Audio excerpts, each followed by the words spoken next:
మా ఫ్రెండ్ వాళ్ళ బాబుది సెకండ్ బర్త్డే ఫంక్షన్ ఉంటే అటెండ్ అవ్వడానికి వెళ్తున్నాము. ఫంక్షన్ అయితే ఈవినింగ్, మేమైతే ఆఫ్టర్నూన్ వెళ్ళిపోతున్నాము. ఇద్దరిది ఒకటే ఊరు. ఇంకా మా హస్బెండ్ ఏమో ఇక్కడ బిర్యానీ పాయింట్ దగ్గర వర్క్ జరుగుతుంది, ఫస్ట్ నువ్వు అయితే వెళ్ళిపో అని అన్నారు. ఇంకా ఫస్ట్ నేనైతే వచ్చేసాను మా హస్బెండ్ కలిసి. ఇంకా మా ఫ్రెండ్ వాళ్ళ ఇంటికి అయితే వచ్చేసాను. రాగానే మా ఫ్రెండ్ అయితే నాకు ఎదురొచ్చింది అనమాట. ఇక్కడ బర్త్డే బాయ్ అయితే పడుకున్నాడు, అప్పుడే స్కూల్ నుంచి వచ్చాడంట.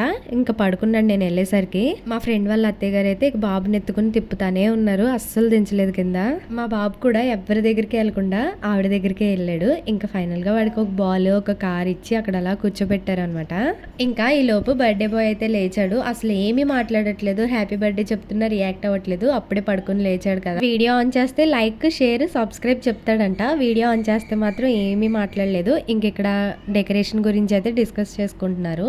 నేను ఆఫ్టర్నూన్ వెళ్ళడం వల్ల చక్కగా అందరం కూర్చుని మంచిగా కబుర్లు అయితే చెప్పుకున్నాము. ఇంక ఈవినింగ్ 5 అయింది. ఇంకా డెకరేషన్ కూడా స్టార్ట్ చేస్తాను. దీని కంటిన్యూషన్ నేను అప్కమింగ్ వీడియోస్లో పెడతాను. ఎవరికైనా నచ్చితే ఈ వీడియో లైక్ చేసి మన ఛానల్ని సబ్స్క్రైబ్ చేసుకోండి.